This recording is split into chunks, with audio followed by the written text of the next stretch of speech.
ਨਿਰਮਲ ਮਾਨ ਜੀ, ਹੁਣ ਤਾਂ ਇਹ ਪਤਾ ਨਹੀਂ ਲੱਗਦਾ ਵੀ ਸਿਚੁਏਸ਼ਨ ਕਦੋਂ ਕਿੱਦਾਂ ਜਿਹੜੀ ਉਹ ਬਦਲ ਜਾਂਦੀ ਆ।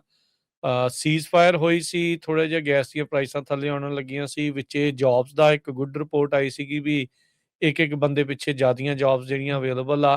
ਹੁਣ ਫਿਰ ਦੁਬਾਰਾ ਮਾਹੌਲ ਗਰਮਾ ਗਿਆ ਆ ਮਿਡਲ ਈਸਟ ਦੇ ਵਿੱਚ, ਕੌਨਫਲਿਕਟ ਦੁਬਾਰਾ ਸ਼ੁਰੂ ਹੋ ਗਿਆ ਆ। ਸੋ ਇਹ ਸਾਰੀਆਂ ਚੀਜ਼ਾਂ ਦਾ ਕਿਵੇਂ ਜਿਹੜਾ ਤੁਸੀਂ ਅਸਰ ਜਿਹੜਾ ਇਸ ਚੀਜ਼ ਦੇ ਵਿੱਚ ਦੇਖਦੇ ਹੋ?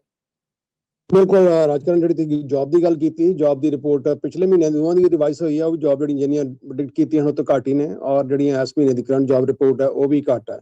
ਸੋ ਓਵਰਆਲ ਜੋ ਇਸ ਟਾਈਮ ਕਰੰਟ ਸਿਚੁਏਸ਼ਨ ਚੱਲਦੀ ਪਈ ਹੈ, at least more than 50%, close to 57% ਜਿਹੜੇ ਲੋਕੀ ਨੇ ਆਪਣਾ ਕ੍ਰੈਡਿਟ ਕਾਰਡ ਦਾ ਕਰਜ਼ਾ ਕੈਰੀ ਕਰਦੇ ਪਏ ਨੇ, because they are stuck on minimum payments.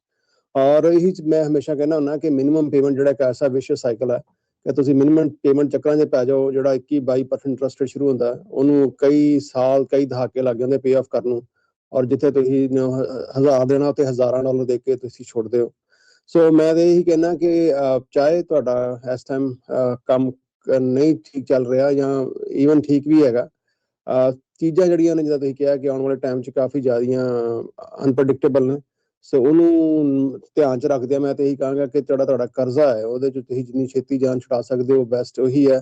ਔਰ ਖਾਸ ਕਰਕੇ ਜਿੱਦਾਂ ਆਪਾਂ ਗੱਲ ਕਰਦੇ ਹਾਂ ਕਿ ਅੱਧੇ ਤੋਂ ਬਾਅਦ ਤੁਹਾਡਾ ਕਰਜ਼ਾ ਜਿਹੜਾ ਮਾਫ ਹੋ ਜਾਂਦਾ, ਬਾਕੀ ਰਹਿੰਦੇ ਤੇ ਅਸੀਂ ਆਸਾਨ ਕਿਸ਼ਤਾਂ ਬਣਾ ਦਿੰਦੇ ਹਾਂ। ਸੋ ਆਫਟਰ ਪੇਇੰਗ ਐਵਰੀਥਿੰਗ, ਤੁਹਾਡੀ late payment, finance charges, lawyer ਦੀ fees, you can still save more than 50% ਆਪਣੇ ਆਊਟਸਟੈਂਡਿੰਗ ਕਰਜ਼ੇ ਉੱਤੇ। ਔਰ ਖਾਸ ਗੱਲ ਇਹ ਹੈ, ਪਿਛਲੇ ਤਕਰੀਬਨ 2 ਦਹਾਕਿਆਂ ਤੋਂ ਹੀ ਕੰਮ ਕਰਦੇ ਪਏ ਹਾਂ, ਔਰ ਅਜੇ ਵੀ ਇੱਕ ਵੀ ਨਿੱਕਾ ਪੈਸਾ ਚਾਰਜ ਨਹੀਂ ਕਰਦੇ ਜਿਨ੍ਹਾਂ ਦਾ ਤੁਹਾਡਾ ਕਰਜ਼ਾ ਮਾਫ ਨਹੀਂ ਹੋ ਜਾਂਦਾ। So is nothing to worry about. Number ਮੈਂ ਦੱਸ ਦਿੰਦਾ, ਨੰਬਰ ਹੈ ਸਾਡਾ 888 888 9914 888 888 9914। ਔਰ ਕਿਸੇ ਨੂੰ ਵੀ ਕੋਈ ਇਹਦੇ ਬਾਰੇ ਜਾਣਕਾਰੀ ਚਾਹੀਦੀ ਹੈ, ਟੋਟਲੀ 100% ਕੌਨਫੀਡੈਂਸ਼ੀਅਲ ਹੈ, ਕਿਸੇ ਟਾਈਮ ਵੀ ਕਾਲ ਕਰ ਲਓ।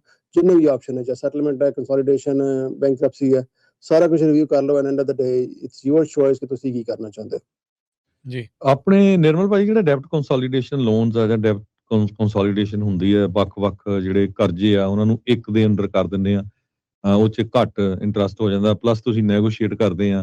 ਕ੍ਰੈਡਿਟ ਕਾਰਡ ਮੰਨ ਲਓ ਕਿਸੇ ਦਾ 10,000 ਆ, ਉਹਨੂੰ 5,000 ਤੇ ਨੈਗੋਸ਼ੀਏਟ ਕਰ ਲਿਆ।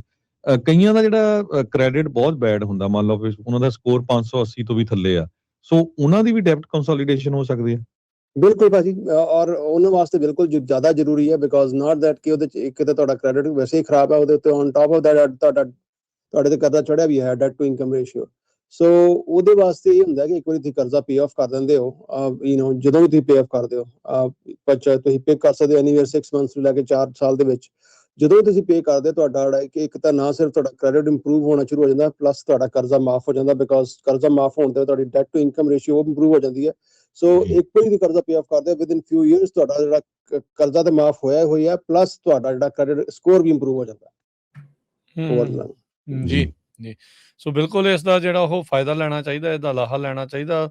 ਸਭ ਨੂੰ ਹੀ ਪਤਾ ਹੈ ਵੀ ਇਕਨੋਮਿਕ ਕਰੰਚ ਦੇ ਵਿੱਚੋਂ ਬਹੁਤ ਸਾਰੇ ਲੋਕ ਜਿਹੜੇ ਇਸ ਟਾਈਮ ਲੰਘ ਰਹੇ ਆ, ਤੇ ਜੇ ਤੁਹਾਨੂੰ ਸਹੂਲਤ ਮਿਲਦੀ ਆ, ਗੱਲ ਕਰਕੇ ਦੇਖੋ।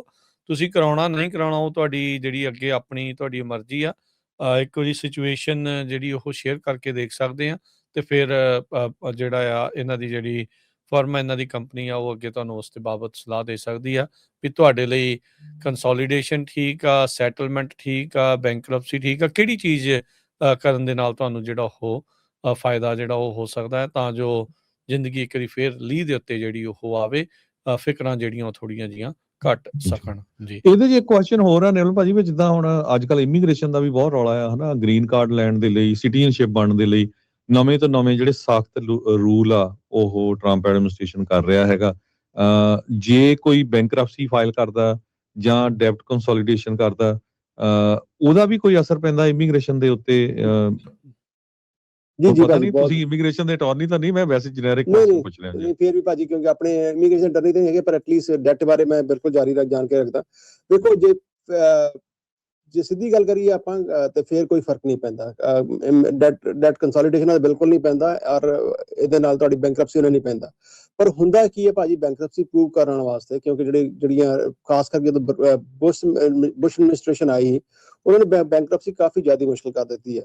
ਔਰ ਤੁਹਾਡਾ ਏਰੀਆ ਦਾ ਮੀਡੀਅਨ ਇਨਕਮ ਕਿੰਨੀ ਹੈ, ਉੱਥੇ ਤੁਹਾਡੇ ਕਿਹੜੇ ਹਾਰਡਸ਼ਿਪਸ ਨੇ, ਹੁੰਦਾ ਕੀ ਹੈ ਕਿ ਬੈਂਕਰਪਸੀ ਅਪਰੂਵ ਕਰਾਉਣ ਵਾਸਤੇ ਕਈ ਵਾਰ ਅਸੀਂ ਝੂਠ ਸੱਚ ਬੋਲ ਦਿੰਦੇ ਆ, ਔਰ ਝੂਠ ਸੱਚ ਬੋਲਿਆਂ ਬਗੈਰ ਬੈਂਕਰਪਸੀ ਅਪਰੂਵ ਨਹੀਂ ਹੁੰਦੀ, ਬਿਕੋਜ਼ ਇਹ ਹੁੰਦਾ ਬੈਂਕਰਪਸੀ ਦੇ ਵਿੱਚ ਕਿ ਤੁਸੀਂ ਜੋ ਕੁਝ ਤੁਹਾਡਾ ਹੈਗਾ ਉਹਨੂੰ ਐਸੈਟ ਨੂੰ ਤੁਸੀਂ ਘੱਟ ਡਿਲੀਗੇ ਕਰਨਾ। ਔਰ ਉਹਦੇ ਵਿੱਚ ਕੀ ਹੋਇਆ ਕਿ ਕਈ ਵਾਰ ਮੋਸਟਲੀ ਅੱਜ ਦੇ ਟਾਈਮ ਦੇ ਵਿੱਚ ਜਦੋਂ ਤੁਸੀਂ ਬੈਂਕਰਪਸੀ ਕਰਨ ਲੱਗੇ ਝੂਠ ਸੱਚ ਬੋਲਦੇ ਹੋ, ਉਹ ਜਦੋਂ ਬਾਅਦ ਦੇ ਵਿੱਚ ਉਹ ਸਾਹਮਣੇ ਆ ਜਾਂਦਾ ਤੇ ਫਿਰ ਉਹਦੇ ਵਿੱਚ ਤੁਹਾਡੀ ਉਹਦੀ ਇਨਫੋਰਮੇਸ਼ਨ ਹੈ ਜਿਹੜੀ ਤੁਸੀਂ ਅੰਡਰ ਪਲੈਂਟੀ ਆਫ ਪਰਜਰੀ ਜਿਹੜੀ ਤੁਸੀਂ ਗਲਤ ਇਨਫੋਰਮੇਸ਼ਨ ਦਿੱਤੀ ਹੈ, ਉਹ ਤੁਹਾਡੇ ਇਮੀਗ੍ਰੇਸ਼ਨ ਸਟੇਟਸ ਨੂੰ ਓਵਰਆਲ ਸਟੇਟਸ ਨੂੰ ਇਫੈਕਟ ਕਰ ਸਕਦੀ ਹੈ।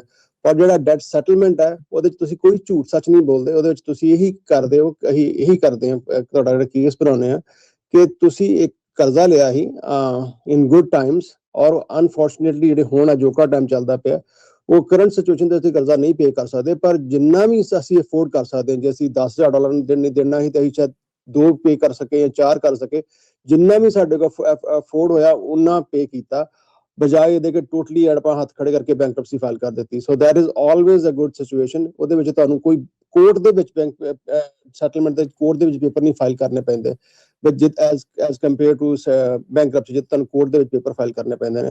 ਸੋ ਸਿੰਪਲ ਆਨਸਰ ਯੈਸ, ਦੋਵਾਂ ਨਾਲ ਫਰਕ ਨਹੀਂ ਪੈਂਦਾ, ਪਰ ਜਨਰਲੀ ਕੀ ਹੁੰਦਾ ਕਿ ਜਿਹੜੇ ਬੈਂਕਰਪਸੀ ਫਾਈਲ ਕਰਦੇ ਹੋ ਤੁਸੀਂ you are more exposed to ਝੂਠ, ਜਿਹੜਾ ਕਈ ਵਾਰ ਤੁਹਾਡਾ ਕੋਰਟ ਦੇ ਵਿੱਚ ਉਹ ਤੁਹਾਨੂੰ ਆ ਕੇ ਬਾਅਦ ਚ ਪਰੇਸ਼ਾਨ ਕਰ ਸਕਦਾ।